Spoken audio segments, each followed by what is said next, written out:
Welcome back everyone, and this is going to be the last video for JAMB Mathematics 2026.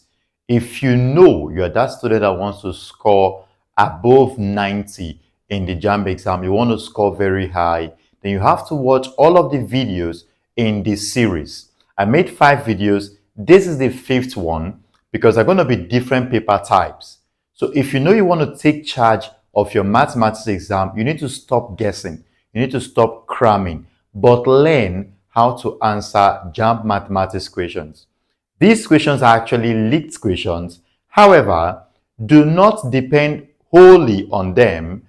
Depend instead on the topics you're seeing and make sure you practice every single thing. Learn how to solve these problems on your own because I don't work for JAMB. I don't work for them. However, these questions would be in the exam. If they are not, then you will notice that they will change the parameters or they will just twist it in a way. However, these questions are 100% valid. So let us proceed. Let's get started with the first question. Remember to hit the subscribe button, like this video, and share it across to everyone. You guys are not sharing enough. Share it across to everyone. Share the playlist. This is the 5th video. So in this video, I'll solve the remaining 40 questions and maybe add some extra because I think JAMB might change a particular portion of the question. So I'm going to give an extra. If I have the time, I'll do that. So let's get started with the first one. The first one says, find the inverse of A. So remember to pause the video, and try to solve. Find the inverse of the matrix A. So we have the matrix A, which is 8, 4, 9, 6. All right. First things first about this problem. If you are to find inverse, that A inverse is 1 over determinant of A. Remember, we use 2 straight lines to denote determinant. So 1 over determinant of A times the adjoint of A. So this is 1 over determinant of A. How do we find determinant? We say 8 times 6. So that's 48. 8 times 6 is 48. Take note. And then minus 4 times 9 is 36. So this is what we have. And then adjoint of A. If you want to find the adjoint of this matrix, this 8 and 6, you will flip it. So this will be 6 and this will be 8. This 4 and 9, you will then give it a minus. So that's minus 4 and minus 9. What if the equation you are giving, there's already a minus there? It will now become plus. So take note of that. So this will become 1 over 48 minus 36 will give us 6. Hold on. Did I say 6? It's supposed to be 8. So that's 8. And then we have this matrix 6 minus 4 minus 9, 8. So that will be the answer to the equation. Let me see if... What's 48 minus 30? This is 12. Gosh, what's going on? So that will give us 12. Okay, so the answer to the equation is going to be D. 1 over 12, yeah, the answer is going to be D. Sorry about that. 48 minus 30 is actually 12. Gosh, I'm so tired and exhausted. Number 2. So number 2 says, if P is equal to the matrix 2 minus 3, 4, 1, we are to find P minus 2P transpose. When you see a T in matrices, that power, that T is a transpose. So first of all, it says we're going to do P minus 2P. Basically, P minus 2P is just minus P actually. P minus 2P is going to be minus P. So this will be minus P transpose. Alright, so this is the matrix P. If there's a minus in front, what this means is, if there's a minus in front of this matrix, every single thing here will be multiplied by minus. So this is minus 2, then 3, minus 4, then minus 1. Here, minus times 2, minus 2. Minus times minus 3 is plus 3. Minus times 4 is minus 4. Minus times 1 is minus 1. And then transpose. To transpose something, what you're basically doing is, if something is a column before, you make it a row. Or if something is a row, you make it a column. So, this is minus 2, 3. Now it's going to become minus 2, 3. You see that it was like this before, but now it's now a column. Then we have minus 4, minus 1. So that's what we are going to be having as the answer to that very problem. Let me see which of them it's going to be. It's A. So A is going to be the answer, because I think they wanted you to do P minus 2P, but that's going to be stressful. So this is the easiest way to do it. Number 3. Question number 3. Remember, if you notice any errors, you come tell me. You don't just go about. Make sure that you've solved the equation very well before you say that there's an error. Okay. The question 3 says, a sector of a circle of radius 7 cm subtends an angle of 120 degrees at the center of the circle. Calculate the length of the arc. First of all, length of an arc is theta over 360 degrees times 2 pi r. That's the formula for length of an arc. So this will become equal to, the angle is 120. So this is 120 degrees over 360 degrees times 2 times 22 over 7 times 7 centimeters. Well, 7 will take care of 7 here. 120 here is 1, 120 here is 3. So we're left with 2 times 22, so that's 44. Then on the denominator we have 3. So that will be the answer to the equation. So question 3, the answer is going to be A. Remember to hit the subscribe button and like this video. So the question says, in the figure above, O is the center of the circle PQROS and TQ is a tangent to the circle. But to calculate the value of X.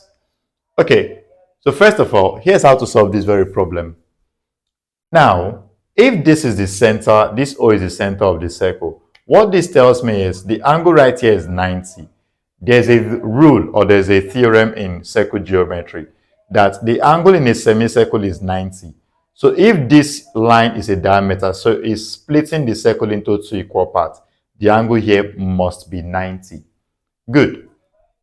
So this angle here is 90. Now remember that if I should call this place Y, this now forms a triangle. So we have Y, 30, and 90. And we're solving for Y. So to solve for Y, remember that Y plus 90 plus 30 we give 180.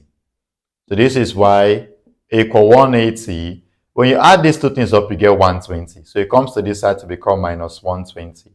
So Y becomes 60 degrees. So the angle right here is going to be 60 degrees. Is that okay? So that's what the angle right here is going to be. Okay, we're not yet done. Now, if the angle right here is 60, the angle here is also 60. The angle here is also 60. Now, why is it that way? Angles in alternate segments are equal to each other. Angles in alternate segments are equal. That's the rule in circle theorem. Angles in alternate segments are equal to each other. Okay, so that's why this 60 is going to be here. Now, next thing is, this forms a straight line. I can call this angle K. This kind of forms a straight line. So if it forms a straight line, it means when I add up everything, I should get 180. So K plus 90 plus 60 will give 180 degrees. So this is K plus, this guy you see here will give 150 equal 180. So this is K equal 180, take away 150. So K is equal 30 degrees. So the angle right here is 30. And then we're almost done. Remember that in triangles, the angle outside in a triangle is always the sum of the opposite interior angle. So this 60 is actually x plus 30. This 60 is s plus 30. So what should you add to 30 to get 60? It's obviously what? It's obviously 30 again. But let me solve that. The angle outside, 60, is always equal to the sum of the opposite interior. So that's s plus 30 degrees. Now I could take this s plus 30 to the other side. This is 60 minus 30 degrees equal to x. And that will be 30 degrees equal to x. Ah, this is weird. Okay, so that's what we're going to be getting. It's equal to 30. Okay, let's move on to the next one. Question number 5. From the table above, find the class boundary of the median class. All right. Okay, so this is what the table looks like. Remember to always make sure that your screen is full. Like, make sure the whole board covers the screen. Rotate your phone and make sure it covers the screen. Then you can always change the quality to the highest one, so 1080p, so that you get everything clear. Now I have to find the class boundary of the median class. To get median, first let's add up the frequency. So let's add up the frequency. So that would be 7 plus 9 plus 4 plus 4 plus 6. 7 plus 9 is 16. 16 plus 4 is 20. 20 plus 4 is 24. 24 plus 6 is 30. So the sum of the students is 30. Now the median class, will be gotten when we divide this value by 2. So this will be the 15th class. So now let's add up, let's cumulate the frequency and see where we get a number that will be 15 or more than 15. 7 plus 9 is 16. It's already more. So this is where it's going to be. 7 plus 9 is what? Is 16. So the 15 has to be here. You can even sum it from the back. You will see that the 15 will still land here. 6 plus 4 is 10. 10 plus 4 is 14. And then 14 plus this very 9, you see that it's going to be, this is the class where the median will be. So we have 4 to 7. 4 to 7. To get the boundary, what we're going to do here is to subtract 0.5 from this one and add 0.5. So this will be 3.5 to 7.5. That's what the answer, let me see. So that's what the answer is going to be for that. Yeah, so the answer is going to be D. Let's move on to the next one, number 6. Number 6 says, if the mean of 8 numbers is 8, and 7 of them are 4, 5, 6, 8, 10, 11, 12, what is the 8th number? In bracket, the remaining number. Remember to pause the video and try to solve the equation. So it says that the mean of 8 numbers is 8. Take note that in the first video, I told you that to get the sum of anything, when you're talking about mean, it's always the mean times how many numbers there are. So what this means is the sum of those 8 numbers, together, the sum of 8 numbers, let me put sum of 8 NOS, is equal the mean, which is 8, times 8, because there are 8 numbers and the mean is 8. So that would be 64. Is that okay? Thank you. So this is what we have. Now next, we were told that 7 of the numbers were given. So let's add up those 7 numbers. So sum of 7 of those numbers, that will become 4 plus 5 plus 6 plus 8 plus 10 plus 11 plus 12. So we have to add all of this up. 4 plus 5 is 9. 9 plus this will give us 15. 15 here is 23, 33, 44. Then 44 here will give 56. So the sum is 56. Now let's think. This is very simple. Now imagine if they said sum of 8 numbers were 64. Then only if 7 of those numbers will be 56. What is the 8th number? So what is that extra number that you can add here to get 64? So all you have to do is to say 64 minus 56. And what would this be giving to us? This will be giving to us, let me not go and subtract wrongly again. So first for what's remaining here, 4, 4. So that's 8. And then with this, you've been able to see that the 8th number would actually be 8. So that's it. That's how to solve a problem like this. Next one is question 7. The nth term of a geometric progression is defined as 3 to the power of 2n bracket minus 1 over 3 to the power of n. You have to find the sum of the first 3 terms. So pause the video and try it out. But here's how we solve the equation. We were told that the nth term is 3 to the power of 2n to the power of minus 1 over 3 and then to the power of n. Now, this very equation, I think there's a simple way for me to solve it. I can decide to decide sum of the first 3 terms. So I can decide to, so I can decide to find the first term, find the second term, find the third term, then I add everything up. I think that would be much more easier because there would have been a way to simplify this whole expression. There would have been a way, but let me not do that. Let's just find the first term. So for the first term, n will be 1. So this will be 3 to the power of 2. Because if n is 1, 2 times 1 is 2. And then times minus 1 over 3. Because your n is 1 and n to the power of 1 is that same thing. Now 3 squared is 9 times 1 over 3 with a minus. Now 9 times minus 1 is minus 9. Minus 9 divided by 3 is minus 3. So this will be the first term. Let's move on. Let me see if I can find the second term. So the second term means my n will become 2. So this will be 3 to the power of, if n is 2, 2 times 2 is 4. And then times minus 1 over 3 to the power of what? To the power of 2. Now this will become 3 to the power of 4 is 81. And then times minus 1 squared. And what's minus 1 squared? That will be 1. Divided by what is 3 squared? That will be 9. So 9 here is 1. 9 into 81 is 9. So 9 times 1 is 9. So I've gotten the second term. Let's try out the third term. So the third term, n will now be 3. So this will be 3. Anybody see n here, it will become 3. So 2 times 3 is 6. And then times minus 1 over 3 to the power of what? 3. 3 to the power of 6 has an answer, but I think in the exam you might not know. So I would advise you leave it like this. 3 to the power of 6, I want to leave it like this. It's actually 729, but I want to leave it like this. Minus 1 raised to the power of 3 is still minus 1. And then divided by 3 to the power of what? 3. Now, 3 to the power of 6 times minus 1 is going to be minus 3 to the power of 6. And then divided by 3 to the power of what? 3. Oh gosh, that's not fine.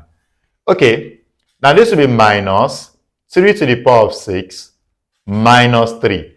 Now why am I subtracting the powers? Hold on. So we have minus 3 to the power of 6 divided by 3 to the power of 3. In indices, if you are dividing, you subtract the powers. So I just wanted to show that you can actually use indices there. So this will be minus 3 to the power of 3. So this will be minus 27. So that means we've gotten our third term. The question is, what is the sum of the first 3 terms? So this will be minus 3 plus, the second term was 9, then minus 27. Minus 3 plus 9 is 6. That's the same thing as 9 minus 3, so that's 6. 6 minus 27 is minus 21. So that will be the sum of the first 3 terms. So let's see what the answer of that would be. I didn't print the equation this time, so the answer is going to be C. That's the answer. Let's move on to the next one. Number 8. Remember to hit the subscribe button and like this video. So you have to find the sum to infinity of the sequence 1, 3 over 4, 9 over 16, 27 over 64. That's a simple one actually. 27 over 64. So see what you do. Sum to infinity is first term divided by 1 minus common ratio. Now what's the first term? What's the first number you see? The first number you see is 1. So this will be 1 over 1 minus, what's the common ratio? Common ratio is always the second over the first. So what is 3 over 4 divided by 1? If you divide anything by 1, you will get that same thing. So this will still be 3 over 4. Now this is 1 over, what is 1 minus 3 over 4? That will be 1 over 4. Let me do it somewhere here. 1 minus 3 over 4. Put over 1 here. LCM of 1 and 4 is 4. 4 divided by 1 is 4, times 1 is 4. Then 4 over 4 is 1. 1 times 3 is 3. And this will equal 4 minus 3 is 1, then over 4. So that's how I got the 1 over 4.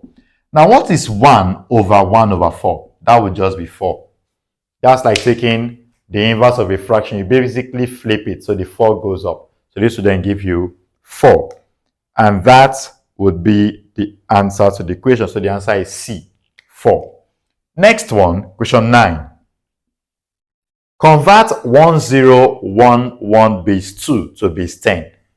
1011 base 2 to base 10. First thing you need to know is all of these numbers here will be multiplied by 2. So this will be 1 times 2 plus 0 times 2 plus, I want to rule the line here, 1 times 2 plus 1 times 2. Now the 2 you see, we then start taking the power of 0 from the back. 0, 1, 2, 3. So it's the same. It's the same thing as writing your 0, 1, 2, 3 here. Still the same thing. So this will be 1 times 2 to the power of 3 is 8. Well, 0 times anything is 0, so just put 0 here. Then 1 times 2 to the power of 1 is 2. And then plus 1 times 2 to the power of 0 is 1. Because anything to the power of 0 is 1. Now 1 times 8 is 8 plus 0 plus 2 plus 1. So all this gives to you 11. So the answer to that question is going to be option A. So that will be the answer. That will be the answer. Let's move on to question 10. Question 10 says, evaluate 35 base 7 all squared. 35 base 7 all squared. Now, of course, you can decide to, what's it called? You can decide to convert to base 10 first, you square it, then convert back to base 7. But let's just do everything in base 7. So we have 35 times 35. That's what it means to square something. And we're in base 7. 5 times 5 is 25. Now what is 25 in base 7? So this is 25. Let's divide it by 7. You have to divide only once. So what would this be? This would be 3 remainder 4. It's going to be 3 remainder what? 4. So I'm going to be writing my remainder. The remainder will be written. Then I will carry this very 3. Next, 3 times 5 is 15. 15 plus this very 3 that we carried before is 18. So let's convert 18 in base 7. This will be 2 remainder. 7 times 2 is 14. So the remainder is still 4. So I'm going to write 4, carry my 2. But there's nothing else for me to multiply. So I'm just going to put my 2 here. The next thing I do is to times by 3. 3 times 5 is 15. So let's convert 15 to base 7. This will be 2 remainder 1. So I'll write my remainder 1 and then carry 2. 3 times 3 is 9. 9 plus this very 2 that we carried is 11. So let's convert 11 in base 7. You have to divide just once. So this will be one whole number. Remainder, what's 11 minus 7? 4. So I'm going to write 4 and carry 1. But there's nothing else for me to multiply. So I'm just going to write my 1 here. The next one we're going to do is to add up. So 4 will come down. 4 plus 1 is 5. 2 plus 4 is 6. And then 1 in base 7. Let's see if there's an answer like that in the option. Because sometimes 1, 6, 5, 4. Correct. The answer is going to be B. That's what the answer will be. The answer is option B. All right. The next one, that's number 10. Number 11. An equilateral triangle is of length 18 centimeters. You have to find the height of the triangle. Take note that height of a triangle is going to become A sine theta. That's what it's going to be, A sine theta. Or you could say L sine theta, like the side. So the side in this case is 18. So this will be 18 cm times sine. In an equilateral triangle, all the angles are equal. So that would be 60 degrees. That would be 60 degrees. So we have 60 degrees. So this 18 cm. What's sine 60? Root 3 over 2. Now 2 here is 1. 2 into 18 is 9. So this will be 9 root 3 centimeter. So that will be the answer to that very question. That will be C. The next one is number 12. So number 12 says, calculate the length of a chord of a circle of radius 13 centimeters. If the chord is at a distance of 5 cm from the center of the circle. I could have just solved this straight, but let's just draw a diagram to represent this. And there might be some space somewhere that I can use. All right, so let's say this is circle. I want to use it that way. Then this is center. Then let me put the chord somewhere here. Now, from the center to any point on the circumference is always the radius. And they said that's 13. Then the next thing they said is the distance of the chord from the center is 5. So this very side is 5. So first, let's find this side, x, using Pythagoras theorem. Remember that the square of the longest side, which is 13, is equal to the sum of the squares of the other two sides. 13 squared is 169, 5 squared is 25, x squared will remain x squared. So this is 169 take away 25 equal x squared. 169 take away 25 is 144 equal x squared. Now to get x, we take the square root of this side equal to x. So this is 12 cm equal to x. But is that the length? No. Remember that this is the chord, and the part we found was just here. So if here is x, here is also x. So to get the full length of the chord is s plus s, or you can say 2x. So to get the length of the chord, we just have to do 2 times 12 cm. And that will be 24 cm. That will be the answer to the equation. It's going to be 24 centimeters. So that's A. Okay. Next one is question 13. Question 13 says, what is the difference between 0.0008765 and 0.00051,824? Correct to 5 places of decimal. What this thing means is you should just subtract these two first. So let's subtract both of them first. 0.0008765 take away 0.00051,824. Okay, so this will give 0.00035,861. But they said correct to 5 places of decimal. 5 places. So we only need 5 numbers after the decimal point. So this is 1, 2, 3, 4, 5. If you need only 5 numbers after the decimal point, consider the 6th one. That's after the 5th number that you need. Consider the 6th one. This 8 is a round up number. Since it's a round up, it will be called 1 and added to 5. So this will be 0.00036. That will be the answer. Correct to 5 places of decimal. Alright, so let's move on to the next one. Question 14. Question 14 says, the length of a rectangular field is measured and recorded as 300 meters. Find the percentage error if it is measured to the nearest meters. So the first thing you want to do is to pause the video and try to solve it. So, question 14. It's an easy one.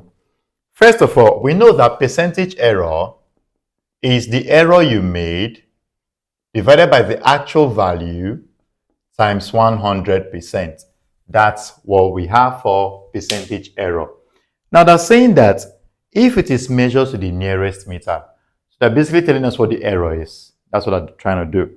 That the error that was made was, it was measured to the nearest, like estimated to the nearest meters. First of all, nearest 1 meter. What is 1 meter divided by 2? 1 meter divided by 2 is 0.5. So the nearest 1 meter, when you divide it by 2, you get 0.5. So the error is plus or minus 0.5. It's just like saying, I don't know, I know we barely do it in Nigeria. We don't really do something like this. But when you deal with upper and lower bound, in a particular estimation of measurement, you divide that very thing by 2. So you get what you are going to subtract and add to get the upper and lower bound. So in this case, it's going to be plus or minus 0.5. Now, this is our error. That's our error. So our error is plus or minus 0.5 meters divided by the actual value is 300 meters times 100%. Now, these two zeros will take care of these two zeros. So what we're then left with will become 0.5 divided by 3. 0.5 divided by 3.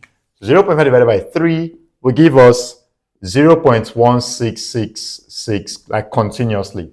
So approximately, this will give 0.17%.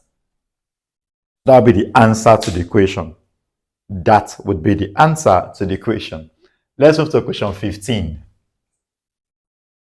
Question 15 says, students are expected to offer either biology or chemistry. You're offering either one of them.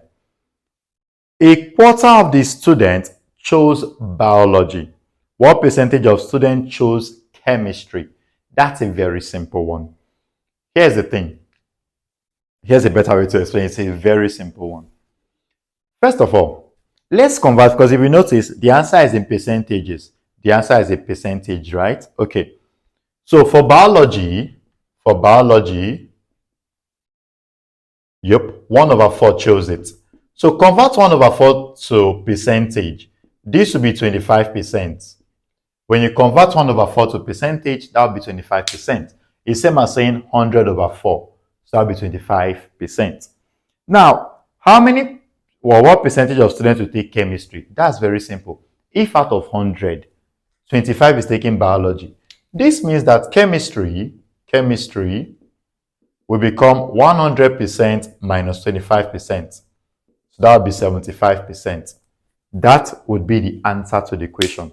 We're not giving any other information because according to the statement, none of the students will be doing both of them. You're choosing either this or this. So the answer will become 75%. So that's the answer. Let's move on to the next one. Question 16. Question 16 says, the weight of 15 students in a class are given as 25, 30, 32 down to 52. What is the median of the given data? First of all, let's write out the numbers. 25, 30, 32, 30, 42, 46, 46, 48, 50, 52. 1, 2, 3, 4, 5, 6, 7, 8, 9, 10. 1, 2, 3, 4, 5, 6, 7, 8, 9, 10. Okay, there's a problem. I think they meant to say 10 students, the weight of 10 students, because if you say the weight of 15 students, they didn't give us the full weight. So it should be the weight of 10 students because these are 10 weights here. The first thing we always want to check is check if it's arranged. Check if it is arranged. If it's not arranged, you cannot find the median. Check if it's arranged. So I noticed it's kind of arranged, but they played a trick here. Yeah. So these 30 should be close to each other. So let's write this again. This will be 25, 30, 30, then 32. The rest will continue normal way. 42, 46, 46, 48, 50, 52. Now to get the number in the middle, how many numbers are here? There are 10 numbers. Since there are 10 numbers, it means 2 numbers should be in the middle. 2 numbers will be in the middle. So in this case, 10 divided by 2 is what? 10 divided by 2 is 5. So imagine if we count from the back. 1, 2, 3, 4, 5.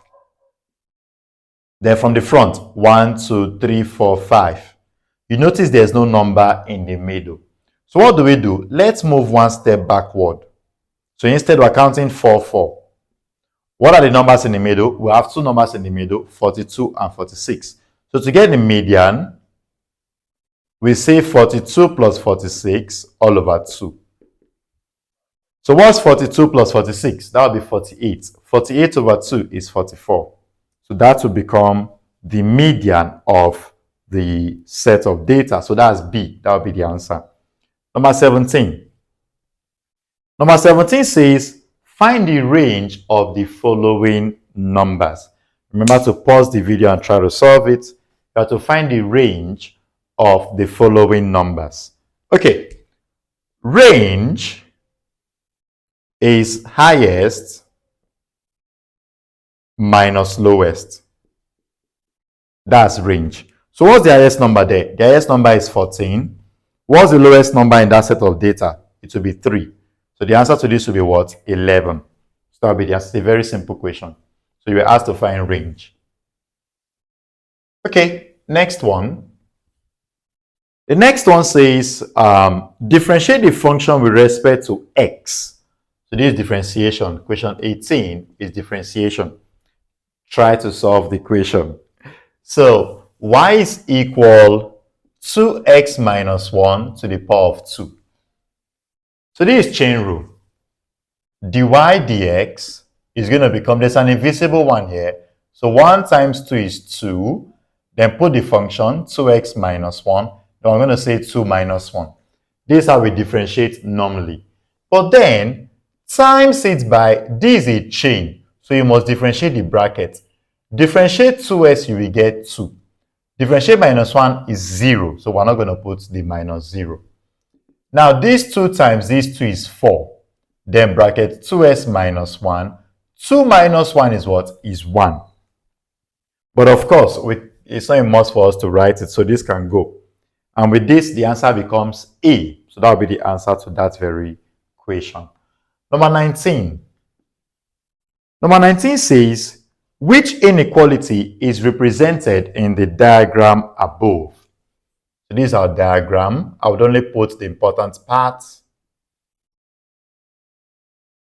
So pause the video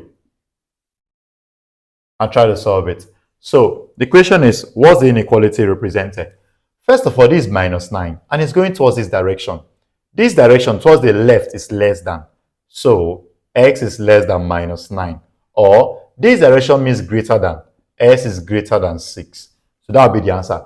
Unless this side is shaded. If this side is shaded, this will now become greater than or equal to 6. That is a very simple question. So the answer is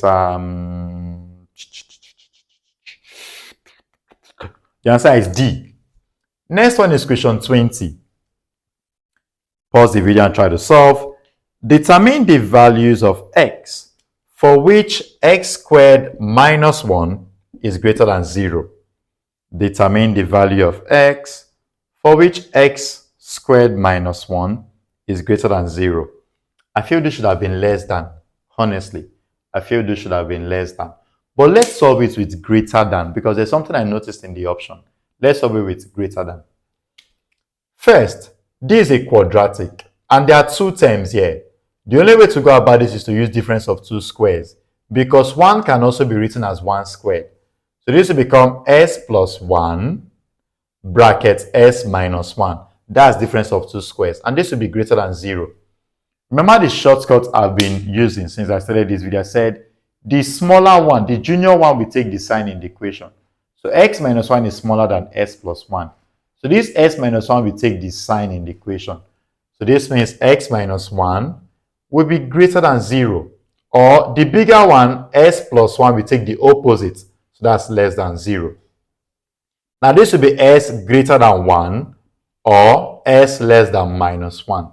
Now if you look at these two guys, they cannot be combined. Take note, whenever here is greater than and you have s squared here, you cannot combine the solution. But I know that some students will hurriedly go and pick option C. Option C is more right, like it's most likely the correct one. But take note that the answer to this question, from the way the options are, will become A.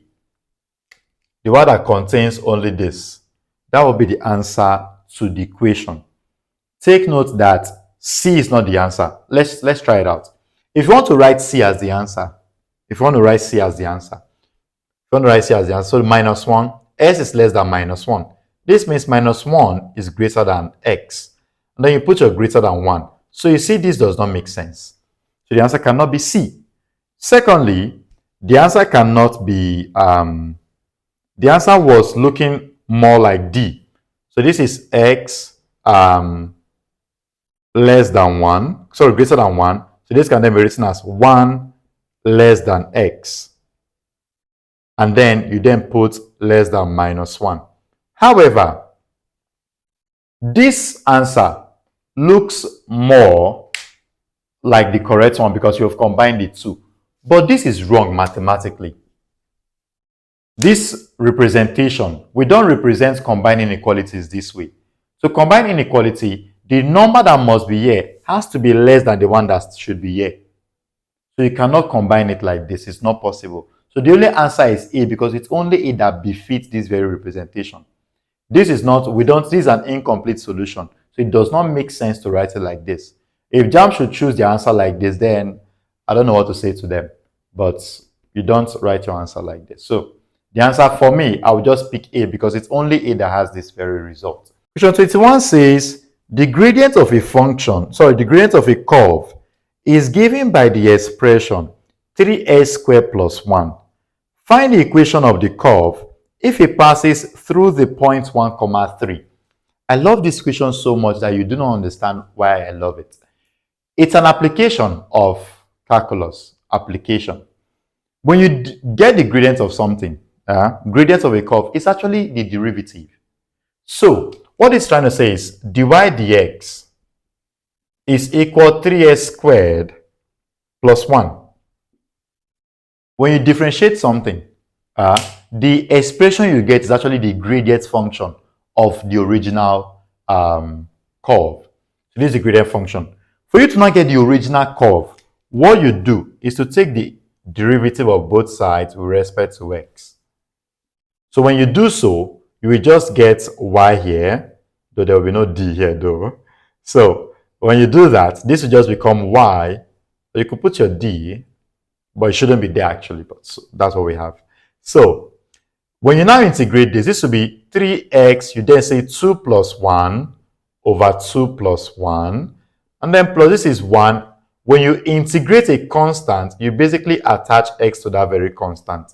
And then plus c, there must be an arbitrary constant. So this is y equal 3s cubed over 3 plus x plus c. 3 we cancel out 3. So y is equal s cubed plus x plus c. That's what you're going to be getting. And to be honest, only one option looks like what's even correct. Only the option A, because this is plus x, sorry. Only the option B looks like what is correct. To be very honest, only the option B, because option B is s cubed plus x and then plus 1. So you see that option B is what looks correct. But let's solve. Let's find the value of C. There's a way to find the value of C. Just in case that there are two options that look like that, there's a way to find the value of C. We were told that it passes through the point 1, 3. So it means s is equal to 1, y is equal to 3. So let's put that right here. So we know that y is s cubed plus x plus c. Now y is 3, s is 1 plus c. So this will be 3 equal to 1 plus 1 is 2. Remember that 1 plus 1, okay. So 1 plus 1 cubed here will give us 1. So 1 plus 1, 2. And then plus c. When you take your 2 to this other side, this will be 3 minus 2 equal to c. So this is 1 equal to c. So you see, 1 equal to c. So you see. Now this is y equal s cubed plus x plus c. But now c is 1. So just put your 1 here. So that's why I said B will just be the answer. A body moves in a straight line so that the distance s moved after time t seconds is given by s equal t cubed minus 8t squared plus 5t. So that's the equation of the distance moved. Well, to find the times in which the body is at rest. So the times at which the body is not moving. But first, for the body to move, this is not the equation for the body to move. The only thing we have here is s. That's just the distance. Now, for the body to start moving, we have to get the velocity or the equation of speed. Now, to get the equation of speed, we have to differentiate the original function. So that means we need to say this is ds, dt. We need to differentiate because remember, distance over time will give you speed, or you could say velocity. The physics students will then say that one has units, one is with direction, one is not with direction. I don't have strength for that argument. So let's differentiate this. T cubed will give us 3t squared minus 8 times 2 here will give us 16. So this will be 16t and then plus 5. When you differentiate this, what you will get? So there's an invisible one here. 1 times 3 is 3. Then you put your t. 3 minus 1 is 2. Then here 8 times 2 is 16. You put your t. 2 minus 1 is 1. This place will just be 5 because this is t to the power of 1. 1 times anything is that same thing. And then when you say 1 minus 1, you then get 0. Remember that any to the power of 0 is 1. So 5 times 1 is 5. Now this is now, the body is now moving. Here, the body is now moving. So now, when would this be at rest? It will be at rest when this is equal to 0. That's when it will be at rest. So when it's equal to 0. So 3t squared minus 16t plus 5. So if it's not moving, if it's at rest, it means it's at 0. The velocity, the speed will be 0. That means they move. Now let's solve this. This is 3 times 5 because to solve this quadratic equation, we need to do 3 times 5. 3 times 5 is 15. So find two numbers that we will times to give us plus 15. When we add the same numbers, we get minus 16 that is in the middle. There's a shortcut I always use for questions like this. So what will the two numbers be? The two numbers will be minus 15 and 1. T minus 15 or minus 1. Because minus 15 times minus 1 is plus 15. Minus 15 minus 1 is minus 16. So these are the numbers. Now, how do I get my final answer? After getting the numbers, follow the shortcut. After getting the numbers, change the sign. So if here is minus, it will become plus. Or if here is plus, it will not become minus. But in this case, they were both minus, minus. So when you change the sign, you get plus. Last thing you do is to divide by the number in front of t squared. Or you could say divide by the number in front of s squared. Depends on what you are solving at that time. So 15 over 3 is 5. So this will be 5 seconds. Or 1 over 3 seconds. So the answer to this question will become A. A will become the answer. Let's move on to the next one, question 23. So if s is a factor of 12, y is a multiple of 2 between 3 and 20, you have to find x intersection y. So give it a try, pause the video and try to solve it. Otherwise, let me solve it. It says f is a factor of 12. What are factors of 12? These are things that can divide 12 and there will be no remainder. So the first one is 1, 2, 3, 4, 6, and then 12 itself. These are all factors of what? 12. Now y is the multiple of 2 between 3 and 20. What are multiples? Multiples are the things you see on your times table. You know, times table is called multiplication table. So multiple multiplication table. So your multiplication table, go to the 2 times table. What answers are there that will be between 3 and 2? The first one will be 4, 6, 8, 10, 12, 14. Like the multiples of 2, like it's in a 2 times table. 16, 18. Okay, you stop at 18 because it does not say that the 20 is inclusive. Now the question says, what is x intersection y? This symbol is trying to ask you, what is that thing is in x? That thing is in x and it's also in y. Let's see. We could see that 6 is common in both of them. So this will be 6. Oh, even 4 is even common. So 4 is common and then 12 is common. So this will be 4, 6, 12. So the answer is going to be D. That will be the answer. The answer is going to be D. Okay, that's 23. Question 24. Question 24 says 62 people went to a restaurant 25 of them ate rice while 19 ate beans. If 8 of them ate rice and beans, how many ate neither rice nor beans? Now, you can decide to draw the Venn diagram for this. It's your choice. You can decide to say, oh, I want to draw the Venn diagram. It's your choice. But there's a formula to solve this. The cardinality of the universal set, is equal to the cardinality of, let me not use cardinality, let me use number. But each time you see this symbol, no, it's telling you how many members are in that set. So the number of those that ate rice plus number of those that ate beans minus, it's going to be minus number of those that ate both rice and beans. So you're going to add it. You must add it. And then plus, oh, I said you must subtract this one.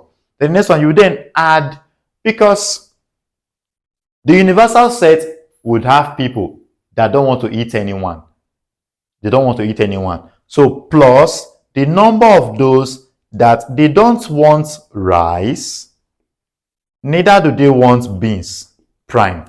So I like to call this one prime because they are not in the universal set. They are not here. They're just outside. So in this case, the number of those, everybody is 62. That's 62 in number. Number of those taking rice, 25. Plus number of those eating beans, 19. Minus number of those that are chopping the 2, 8. And then plus number of those that refuse to chop anyone. That's what we're looking for. Let's just say X. So this will be 62 equal 25 plus 19 is 34. 34 minus 8 should be 26, if I'm not mistaken, equal to X. Hold on. No. 36.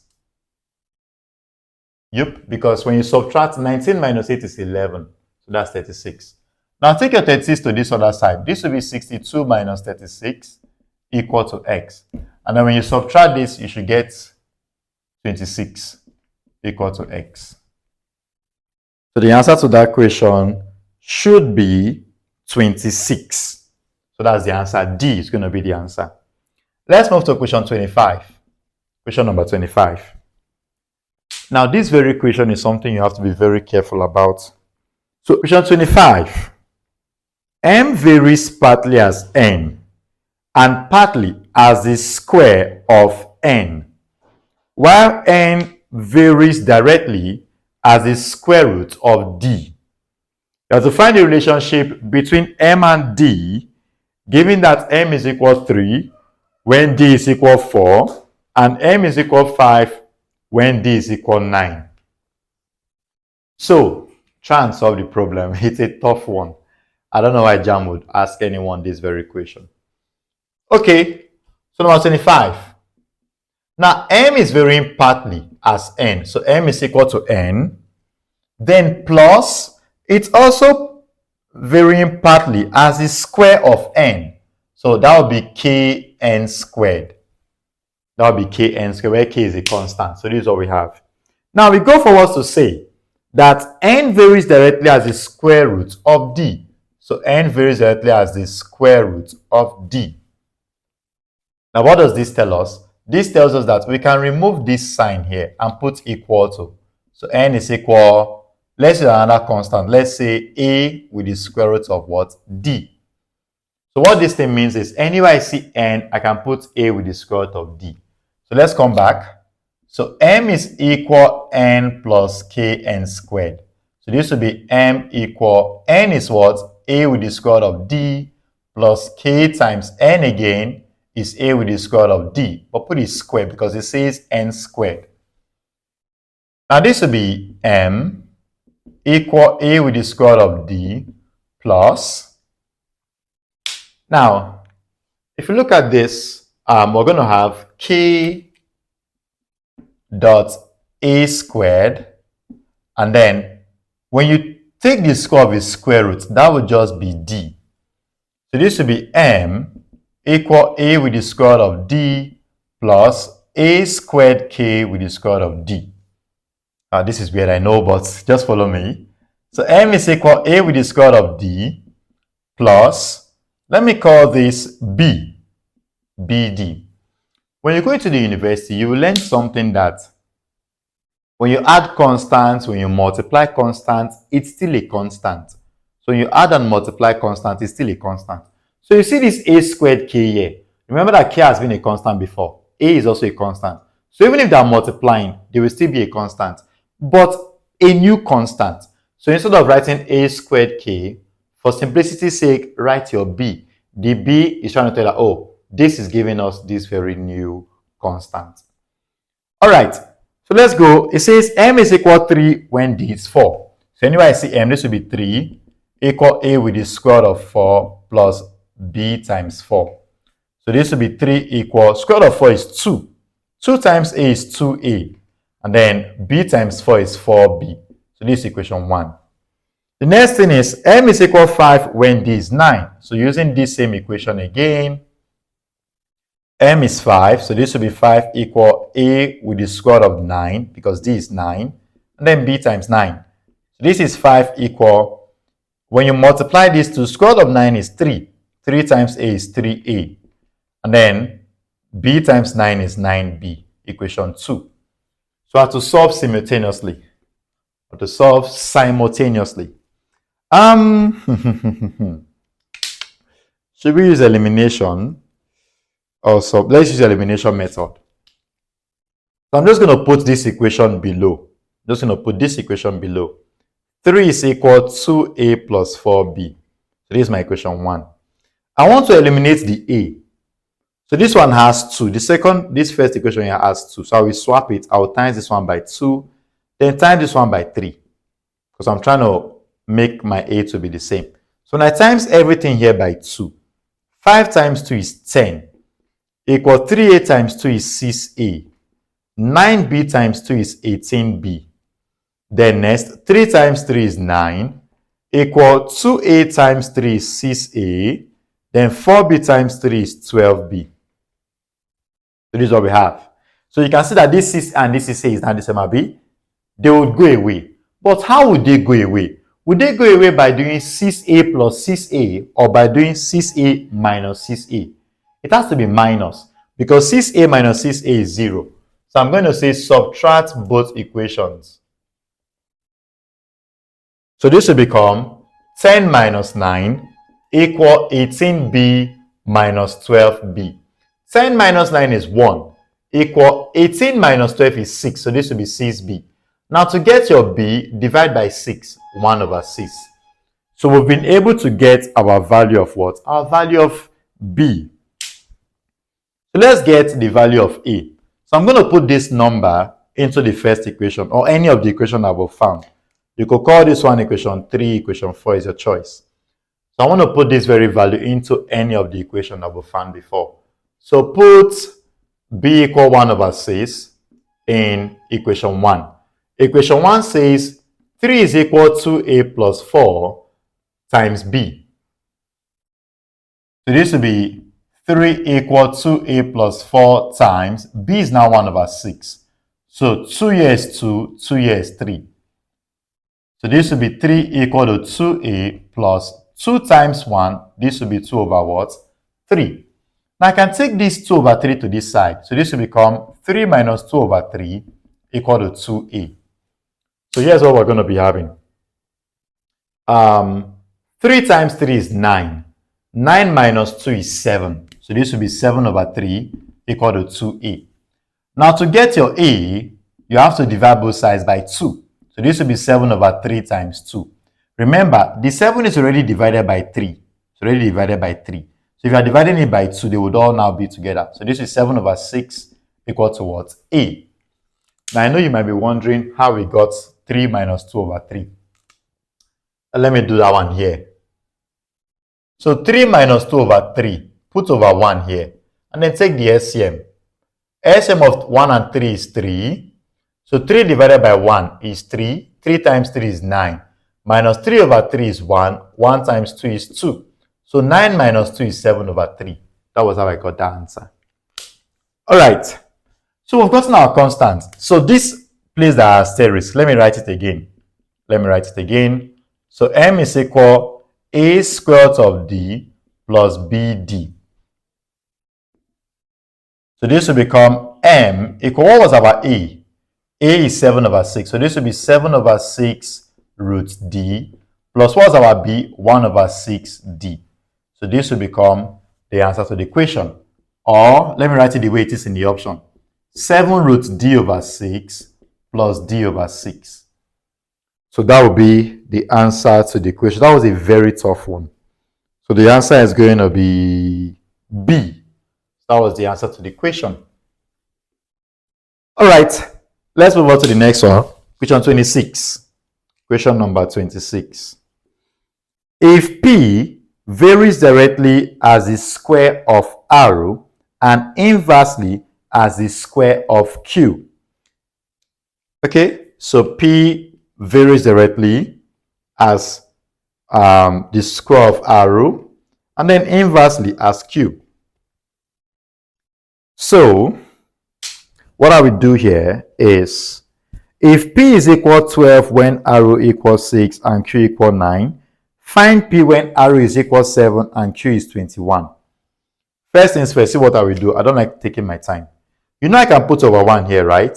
All right, I can do that. So P times Q, when you cross multiply, this will be PQ, and then we have our R squared. Now divide both sides by R squared. So this will give us PQ over R squared equal to a constant. Because R over R is 1, so that's a constant. So what this is telling us is the ratio PQ by R squared is a constant no matter what you pick. So the first value we had for our P was 12. First value we had for Q was 9. Then the value we had for R for the first time was 6. So this will be 6 squared. Equal to, now the second value is this time around. We're looking for P, so P will stay the same way. Times second value of Q was 21. And then value of R was 7. So this will be 7 squared. Let's try this out. Okay. So we have 12 times 9. Let me see, what would this 7 give to us? That's 108. But let me leave it as 12 times 9 divided by 36 equal to P times 21 all over 49. Or you could even say 7 times 7. Now see, 12 here is 1. 12 into this is actually 3. 3 here is 1. 3 into 9 is still 3. Now, 7 here is 1. 7 into 21 is 3. So what we'll be left with is 3 is equal 3P all over 7. Now, can I put over 1 here?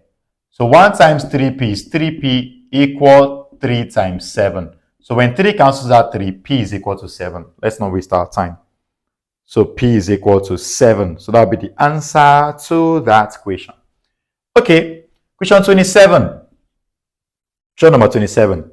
It says if 0.000345 times 25.5 is equal 8.7975 times 10 to the power of y, you have to find the value of y. So the first thing we want to do is to times these two using a calculator. But yeah, let's see what we're going to be getting. But there should be a way out. I will show you another way though. 0.000345 times 25.5. Okay. So what I had was 0.008797.5. That was what I had. Okay. Now we want to write it like this in standard form. So where is the decimal point? Decimal point is at after 8. So this will be 1, 2, 3. So this will be 8.7975 times 10. We move 3 times to this direction. So that's negative minus 3. So the answer to that question is going to be C. It's minus 3. I think it's okay. There's nothing else to do. It's just minus 3. Let's move to question number 28. Question 28 says, if log a base 10 is equal to 4, we have to find the value of a. Take note that in logarithms, you can pause the video to try and solve it. In logarithms, a is 10 to the power of the number you see here. 10 to the power of this number you see here. So this will be a equal 10. It says to the power of 4. So how many zeros would we have? 4 zeros. So that's going to be 10,000. So that will be the answer to that very question. So that's it. Let's move on to question number 29. Let's move on to question 29. Question 29 says a 5 to the power of 1 over n minus 2 is equal 1 over 25. You have to find n. So we have 5 to the power of 1 over n minus 2 equal 1 over 25. So to find n. But it's very simple. So first things, leave this side like this because the base is already in its simplest form. But this side is 1 over 25 is actually 5 squared. So this is 5 to the power of 1 over n minus 2.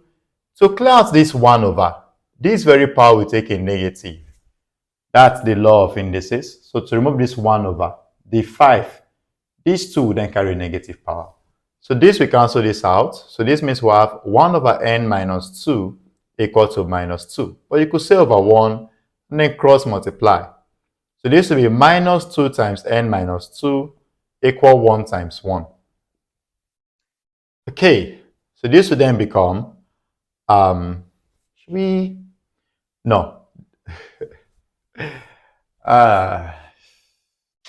Okay, well, it's still going to be the same. So what I'm going to do here is I'm going to say that divide both sides by minus 2. So this is n minus 2 equal 1 over minus 2. So this is n equal, I can take this minus 2 to this other side. So this will be 2 minus 1 over 2. Take note, let me explain again. You can decide to open the bracket, it's your choice. You can decide to open the bracket, but I didn't want to do that. Since this is 1 times 1, which is 1, I just say divide by minus 2. Take note the minus can come to the front. That was why this minus is here. So instead of 1 over minus 2, I wrote minus 1 over 2, which is still the same. If you take your minus 2 over to this side, this will now become ordinary 2. So this is n equal, what is 2 minus half? This will be one number 1 over 2. That is going to become. Or you could use normal LCM. You could do the normal LCM there yourself. So that would be the answer, 1 over 2. You can even say 2 times 2 is 4. 4 minus 1 is 3. So that's 3 over 2. When you convert 3 over 2, you get 1 over 2. So let's move on to question 30. Question 30 says, a bag contains 4 white balls, 6 red balls, and 14 blue balls. If a ball is selected at random, what is the probability that it is white? First of all, let's get the sum of everything, the total outcome. That will be 4 plus 6 plus 14. So this will be 24. So there are 24 balls in total. The question is, what's the probability that we get white? Now, to get white, how many white balls are there? There are 4 white balls. And how many balls are there in total? 24 balls are there in total. Now, let's cancel out. What is 4 here? 4 into 4 is 1. 4 into 24 is 6. So the answer will become D, 1 over 6. That will be the answer. Let's move to question 31. Question 31 says, if f of x is equal to x to the power of 4 minus 3x to the power of 3 plus 2x squared minus 4x minus 19, you have to find f of 2. Now, what do we do in this case? This is a simple one. So if you notice, this bracket is a bracket here. So x and 2 are in the same position. What this tells me is that s is equal to 2. So anywhere you see x here, you're going to put 2. So this will be 2 into 2 to the power of 4 minus 3 bracket 2 to the power of 3 plus 2 bracket 2 squared minus 4 bracket 2 minus 19. So this will be 2 bracket 2 to the power of 4 is 16 then minus 3. 2 to the power of 3 is 8. Plus 2 bracket 2 squared is 4. And then minus 8 minus 19. 2 times 16 is 32. Minus 3 times 8 is 24. Plus 2 times 4 is 8. Minus 8 minus 19. 32 minus 24 will give you 8. 8 plus 8 is 16. 16 minus 8 is 8. 8 minus 19 is minus 11. So that will be the answer to that very question. Let me see. Yep, minus 11. That's what the answer will be for that very question. But then there's a type that JAMB can set here. I think I would, if I can remember, I should remember to do that type. But let's go to number 32.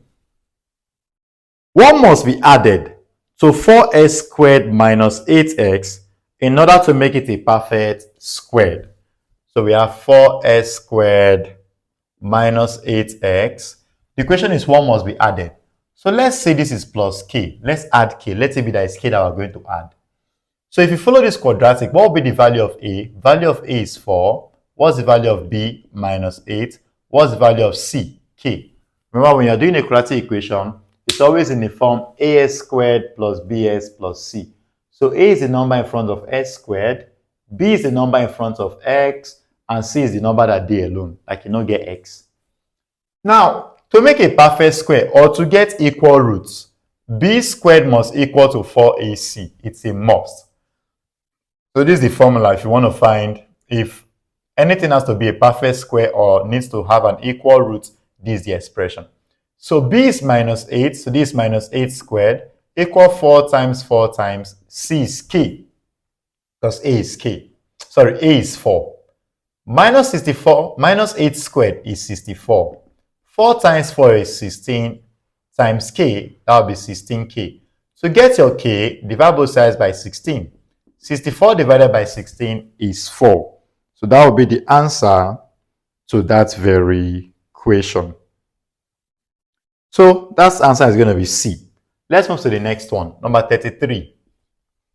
33 says an operation asterisk is defined on the set of real numbers by S operation y equal x plus y minus xy, where x and y belongs to R. Find minus 3 operation 2. Don't stress yourself here. That place that says arrow, that place is just talking about the real numbers, the set of real numbers. So it's not none of your problem. So try to solve the equation. Pause it and solve. So this is now my solution. Minus 3 operation 2. S will be minus 3, y will be 2. So anywhere you see x here, you have to put minus 3. Anywhere you see y, you put 2. So this will be minus 3 plus y is what? 2. And then minus s again is minus 3. Then times 2. When you see two alphabets together, it means they are timesing. Minus 3 plus 2 is minus 1. Then minus 3 times 2 is minus 6. So this is minus 1. Minus is plus. Minus 1 plus 6 will give us 5. So the answer to that one is going to be A. Answer is going to be A. The next one, question 34. In triangle PQRO, PQ is 15 cm. If the locus of point equidistant from P and Q meets the line PQ at M, you have to find the line PM. The answer is 7.5. It's not difficult. So PQ is equal to 15. They're now saying locus of point equidistant from P and Q. So if you have a line like this. So this is P and this is Q. They're saying locus of points that will be equidistant from P and Q. Obviously, it's going to be the midpoint. So it meets it at the midpoint. That's M. So if this is 15, what's the middle? When you divide it into 2, that will be 7.5, 7.5. So they said find the length PM. That will just be 7.5. So the answer to that question is going to be B. Let's move on. There's no time. It is sweet. It is sweet. 35. 35. How many 3-digit numbers can be formed from 1, 2, 3, 4, and 5? Remember to hit the subscribe button. You guys, I've said this in the beginning. You guys are not sharing this enough. Share it. I've been only one pass. Share it to go to your group chat. Share it. In fact, share the playlist. Not only this video, the playlist itself. Share them so everybody will get it. So number 35. How many 3-digit numbers can be formed from... Now, in this type of question, there are two ways though. But the Nigerian way, provided they tell you that we're not repeating any digits. So if a digit has been used, you're not going to repeat that digit again. To solve this very question, it's simple. You could either go straight to, what's it called, to permutation. So you can just do... can you use permutation? Let me see if you can. Let me see. Yeah, you can. So 5 permutation 3. So this will be 5 factorial divided by 5 minus 3 is 2. So that's 2 factorial. 5 factorial is 5 times 4 times 3 times 2 times 1 divided by 2 times 1. Everything here will give you 60. Because when 2 cancels out 2, 5 times 4 is 20. 20 times 3 is what? 60. So that's just the answer. It's 60. It's simple. Okay. Next one. That's number 35. Number 36. 36 says a class contains 10 students, 6 boys and 4 girls. Find a number of ways to select a committee of 4 students with 2 boys and 2 girls. That's a very simple question. So we have 6 boys. So there are 6 boys, but we need 2 from it. We need 2. There are 4 girls. We also need 2.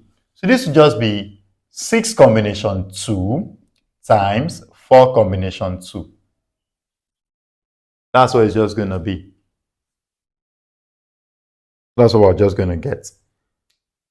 So with this, 6 combination 2. 6 combination 2. This will be 6 factorial divided by 6 minus 2 is 4 factorial and then 2 factorial. Then times 4 combination 2. That's 4 factorial divided by 4 minus 2 is 2 factorial and then 2 factorial. Well, this can cancel this out. They're exactly the same. But nothing else will cancel though. So what's 6 factorial? 6 times 5 times 4 times 3 times 2 times 1 divided by, what's 2 factorial? That's just 2 times 1. Then 2 factorial again, 2 times 1. Then 2 factorial again, 2 times 1. Okay. So 2 will cancel out 2. This is 4b, and 4 is basically 2 times 2. So what will be left to become 6 times 5 times 3. 6 times 5 is 30. 30 times 3 is 90. So there are 90 ways. Man, so that's what we're going to be getting. 90 ways. All right. Next question is question 37. Question 37. The midpoint of the line segment y equal 3x minus 7, which lies between the x-axis and the y-axis, is dash. So you need to find the midpoint of a line segment. So it's lying between the x-axis and the y-axis. What that basically means is, can you get the x-intercept? Let's get the x-intercept, and then let's get the y-intercept. So first, we could do this in any ways. We could say, find x when y is equal to 0. So this means this will be 0 equals 3x minus 7. Take your 7 to this side. This will be 7 equal 3x. Then divide both sides by 3. So this means s is what? 7 over 3. So what this means is, s is 7 over 3 when y is equal to 0. That's what it tells us. Now, next what we're going to do is to find y when x is equal to 0. Now, we know that y is 3x minus 7.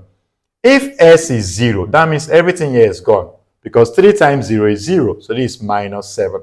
So we could say s is equal to 0 when y is equal to minus 7.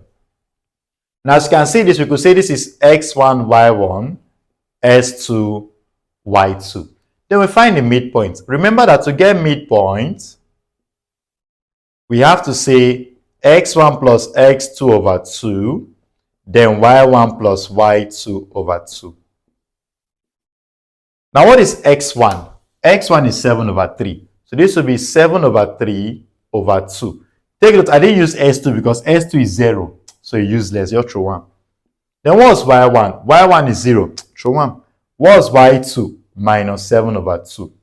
Now take note, this is 7 over 3, then over 2. This 7, you are dividing it by 3, and you still have to divide it by 2. So what we're going to be having will become 7 over, these 3 and these 2 are dividing it together. So that will be 7 over 6.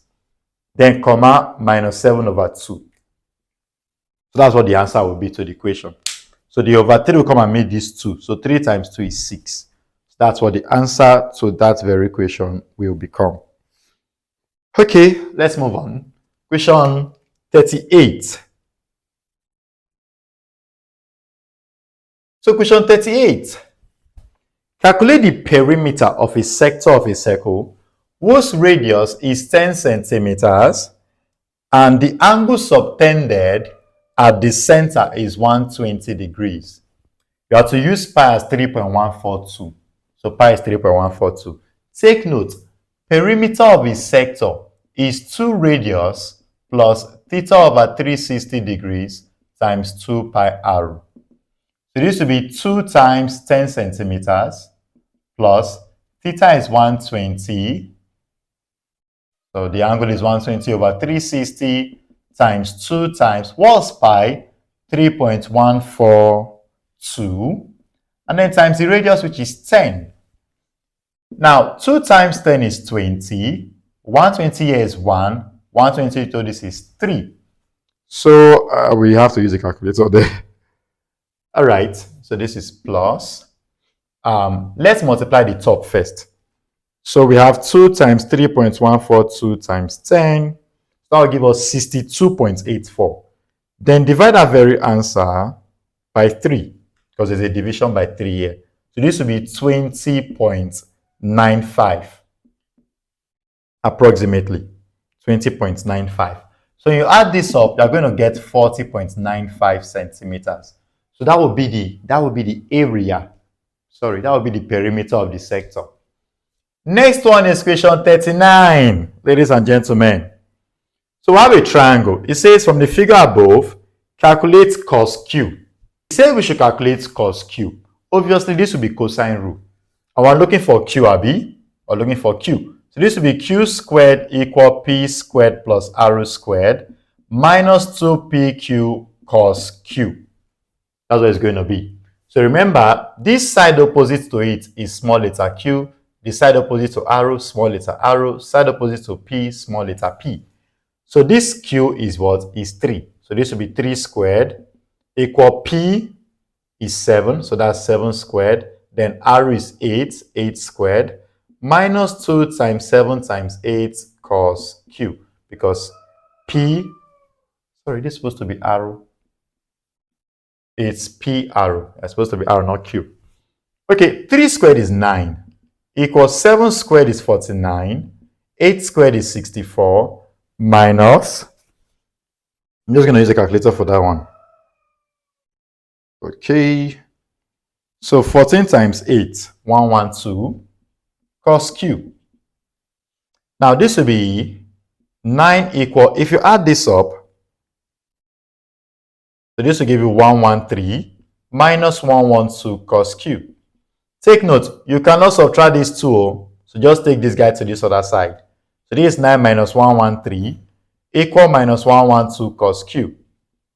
Now when you subtract that guy, you get minus 104 equal minus 112 cos q. Now to get cos q, divide both sides by minus 112. So minus will cancel out minus here. This will cancel this out. So this is cos q equal, I think you can divide by 2 first. Let's just do that. So we reduce it. So this will be 13 over 4. 13 over 14. So you can start by reducing it. Reduce it by 2, then by 2 again. Yeah, reduce it by 2, then by 2 again. I think can 8 even go? Hold on. 104. 8. Yeah, divided by 8. So divide this one by 8, divide this one by 8. You get this answer. So that's the answer. It will be 13 over 14. So that will be C. Okay. So question number 40. Question number 40. If the bearing of x from y is 320 degrees, what is the bearing of y from x? So like the opposite. So the first thing is, if the bearing of s from y, it says from y, is 320. So because I already know what the four cardinal points would be and where 320 will be, I'll put my y here because this is where 320 will be. Because this is 0, 90, 180, 270, and then 360. So 320 will be somewhere here. So this is my y. And then x will be somewhere here. So this is where x would be. Okay, and then this is 320. So from 0, you're going to count down to this very point, and it's 320. Now, if this is 270 already, what's this tiny portion? Where's my red marker? Hold on.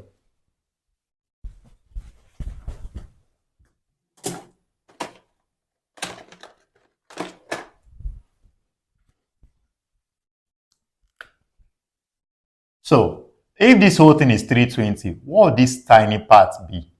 Now, how do I get that tiny part? From here to, when you get to this line, you've crossed 270. So what was the additional thing to make up 320? That's 50. So the angle right here is 50 degrees. That's what the angle there will be. Now, this 50 degrees is going to also be here, 50 degrees. And what's the reason? The reason is alternate angles are equal. Alternate angles are equal. So remember that this is our x. And this is 0. This is 90. So to get the full bearing, it will be everything from here. You're going to add it up. So if this is already 90, 90 plus 50 is what? 140. That's 140 degrees. Hold on. No. I think I've gone to make a mistake. The option is in compass bearing. Okay, so the option is in compass bearing. So it's not going to be 140 degrees. It's going to be, it depends on the answer. The way the answer was written was in compass. So what we're going to do is, this is 50. Good. So let's come back here. This is 50. Now remember that your right hand side is always the east. Now if this is north, down will be west. Sorry, north and south. Ew, though, north and south. So up is north, down is south. So this will be south and east. Because we don't have east-south, we have south-east. But whenever you are calling your angle, whenever you are calling in terms of compass, it is south. You are moving from the south and you are going towards the east. So the angle you need must be the angle that has to be here. Must be the angle that should be here. So what angle should be here? Remember that each quadrant is 90. From here to here is 90, here to here is 90, here, so we're always adding 90. So what should be here to make up the 90? Here will be 40. So it means this will be south 40 degrees east. That's what the answer would be. South 40 degrees east. So that's D. That's what the answer would be. So be very careful. It's south. You move from the south, move 40 degrees towards the east. So that's south 40 degrees east. And that will be the answer to that very question. We're almost to this. We're almost done. But I just want to do some extra. There are some things, especially this very question. My mind went to something that JAMB could do in that very question. So here, let's do some extras. Some extras. So let me just, it's just going to be a little. I'm not going to use more than this, but so stay tuned. Don't go anywhere. Stay tuned. So the first one is going to be if f of x minus 1 is equal to s squared plus 3s minus 3. Let me use minus 4. Find f2. So here's the question. What are we going to do in this case? It says that f of x minus 1. It's not like this one that just says f of x. In something like this, you have to be very careful. Because the first time I learned this thing in SS1, what I did was, anywhere I see x, I went to be putting 2. That was what we did here now. Anywhere we see x, we went to put 2. But the reason it worked here was because we only had x in the bracket here. So x will equal to 2. But in this case, what's in the bracket is x minus 1. So it's x minus 1 that will equal to 2. Then, let's now solve this. This will be x equal 2 plus 1. So this is x equal, what's 2 plus 1? 3. So what we're going to be putting here will become 3. So f of x minus 1 is equal to 2s squared plus 3s minus 4. So f of 2 will now become 2 bracket, your s will be 3. So this will be 3 squared plus 3 bracket 3 minus 4. So this will be 2 into 3 squared is 9, plus 3 times 3 is 9, then minus 4. 2 times 9 is 18, plus 9 minus 4. This should be around 23. That's what you get for this very type of question. This is what you get. Simple die. Okay.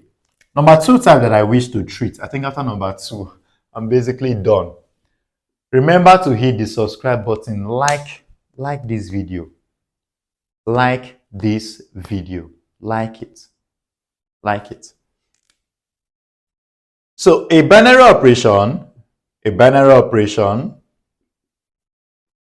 is defined by x operation y equal x plus y plus 5. Something like this is a simple one. You have to find the identity element. Find the identity element. All right. So first we know that x operation y is equal s plus y plus 5. You have to find the identity element. Okay, ladies and gentlemen, I think at this point, I don't want to make this video longer than this. So I wish all of you success. I want to see every single person get admitted into the university. I want you guys to come back to watch videos concerning university courses. I want every single person to pass their JAMB. So go ahead and succeed. Remember to share this video. Advise your friends. They should come watch this, provided they're writing maths. And then revise the topics. Don't cram. Try to understand what's going on. So when they twist the equation, you will understand. Study like someone that has an exam. Now, one more take. Maths must not be your best subject. It must not be your best subject. So pick that best subject and make sure by now you should have persisted it. That's your best subject. Because I've been asking my students lately. Make sure that your best subject is not, you're not lacking there. That best subject will be what will skyrocket your JAMB score. That best subject, deal with it, understand it very well. So that in the exam, you see that subject, you should be getting 90 plus. Least 85. For us to be realistic. Least above 80 in that very subject. Because JAMB, I don't know how the exam is, but people keep getting low scores. I don't want you to be that person. So I wish you success. This will be all for this very video. I'll see you in the next one. Or in the future. That's if I make any other maybe video. Because somebody said I should make a video on permutation and combination only. If I have the time, I'll do that. Or maybe make physics videos. For now, I remain DrAvitech. And I'll see you in the future. Bye.